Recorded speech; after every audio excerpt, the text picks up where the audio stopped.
La librería de Ángela, un refugio literario y cultural. Libros y objetos curiosos. Librería singular especializada en editoriales independientes. Un espacio cultural concebido para dar visibilidad a autores noveles y a todos los consagrados que nos quieran visitar.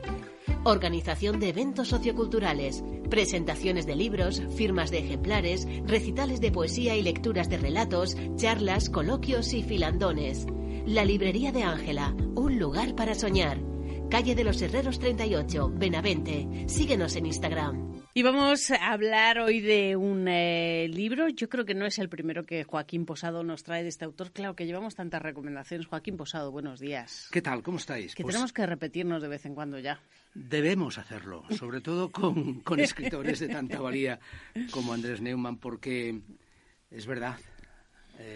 Ahora hablaremos del libro que recomendamos, al tiempo que lo hacemos del autor que presentamos, que nace en Buenos Aires en el año 77, pero muy pronto, con 14 años, viaja a España porque sus padres se habían exiliado de aquel país. Como sabes, en los años 70, finales de los 70, había una dictadura en aquel país, en Argentina, y acabaron en Granada, en donde Andrés estudiará la secundaria y se licenciará en Filología Hispánica. Fue un hombre siempre muy activo, muy comprometido con muchas cosas, tuvo muchos oficios, impartió clases de latín, de literatura hispanoamericana y muy pronto despunta como escritor de talento. De hecho, con 22 años publica Bariloche, que ya fue finalista del Premio Ralde, pero será a partir de 2009 cuando alcance su consagración como novelista, precisamente con El viajero del siglo, la novela que recomendamos aquí.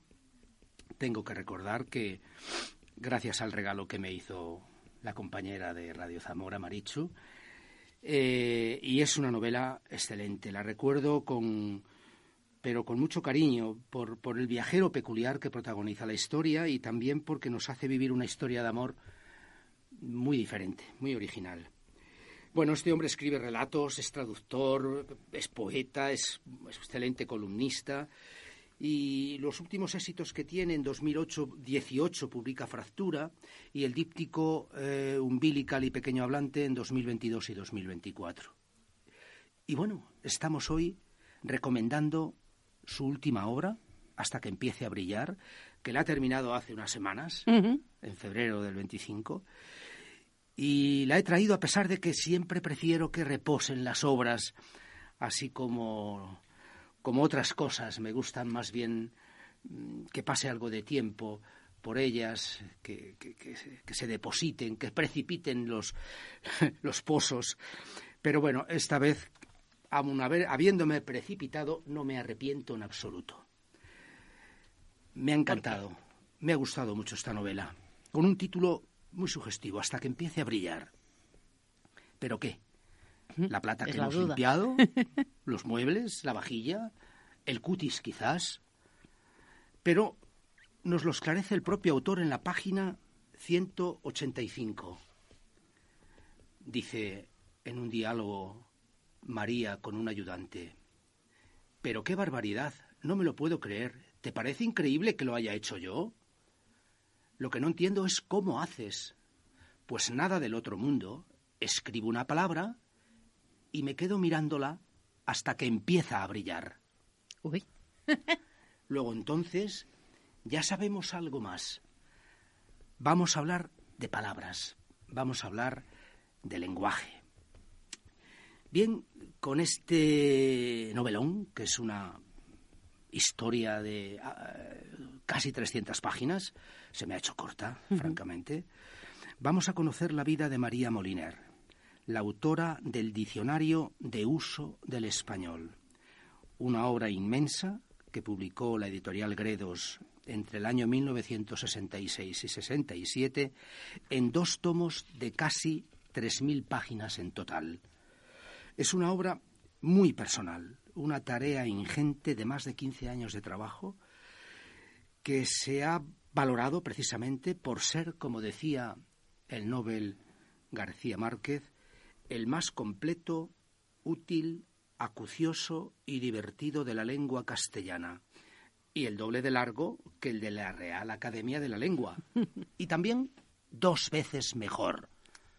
Esto lo dice el autor de 100 años de soledad. Sí, sí.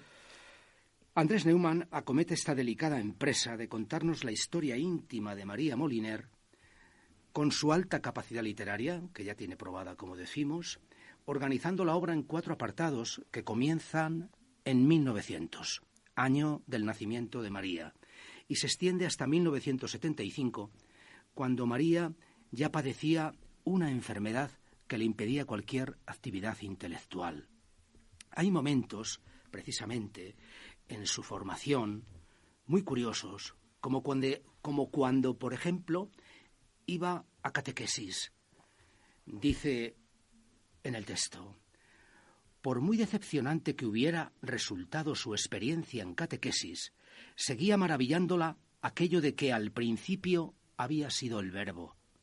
Si un acto de habla había creado el sentido, si en las palabras había revelaciones, entonces amarlas implicaba un ejercicio de trascendencia que conducía ¿a dónde? A la fe en la lengua, por lo menos. Más que en el nombre del Padre, creía en la lengua materna. Que una criatura fuese capaz de balbucear cualquier idioma se le antojaba un milagro terrenal. ¿Ves, no? ¿Ves esa capacidad que tiene Andrés Neumann para ponernos hasta ante un hecho tan, digamos, habitual como que una niña va a catequesis y nos cuenta precisamente esta orientación que ya desde muy niña María Moliner demostraba a sus padres, a sus profesores, por esta pasión, por la lengua, por el habla. Bien, esa secuencia cronológica en la que Neumann organiza, o con la que organiza su libro, se intercala con 4 apartados titulados La visita 1, 2, 3 y 4.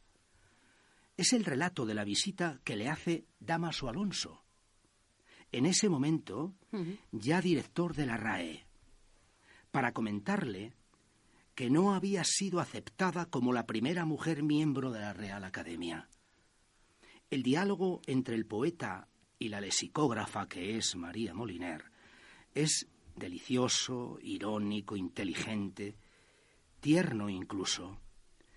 Le dice el director, Sito llega a llamarle María de Alonsito,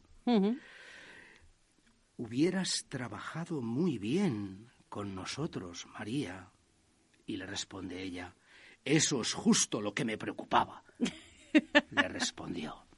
Entonces, vemos que esta especie de visita en 4 capítulos es la misma visita, pero la divide en 4 partes, y es una visita, lógicamente, que se produce en los años 70, principios de los años 70, cuando es propuesta por Rafael Lapesa y por el propio Dámaso Alonso, incluso por Pedro Laín Entralgo, que yo he estudiado en filosofía, un excelente escritor y filósofo, pero que, entre otros, Camilo José Cela, estaba completamente en contra. Mira que no me extraña. De que esta mujer no entrara en la academia.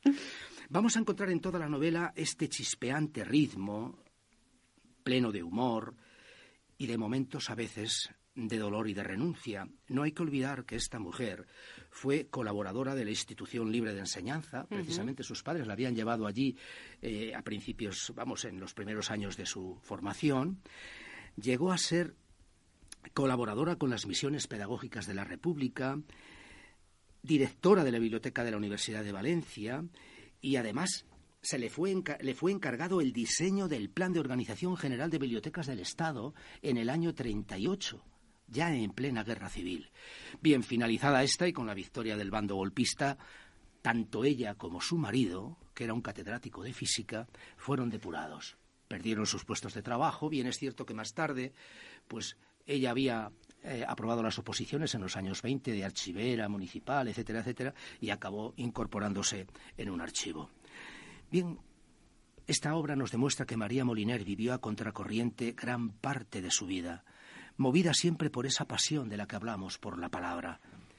Y eso mismo hace Andrés Neumann en este libro, con páginas tan necesarias como lo son estas líneas sobre la utilidad del leer, algo de lo que aquí a menudo hablamos.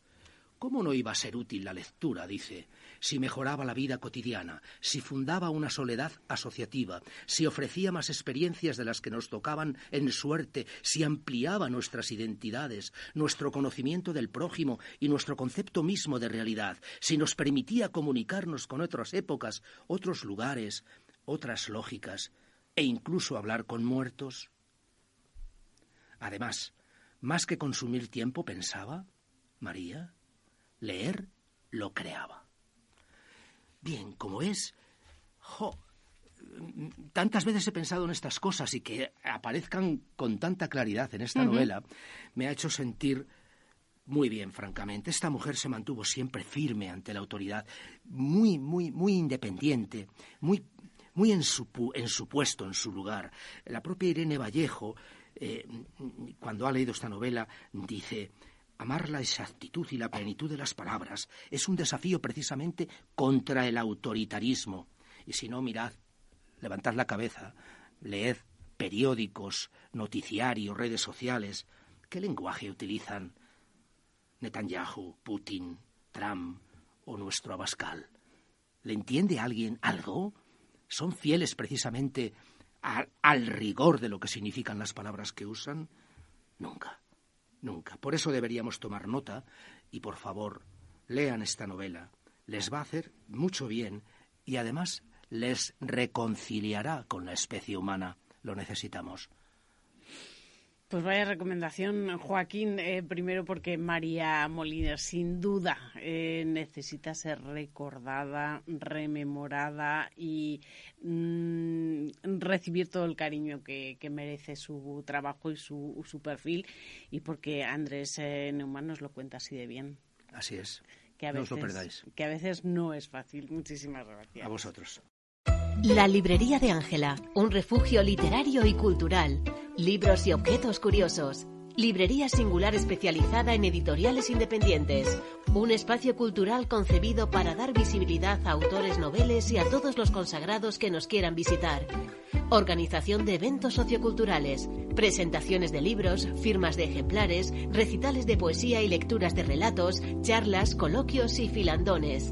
La librería de Ángela, un lugar para soñar. Calle de los Herreros 38, Benavente. Síguenos en Instagram.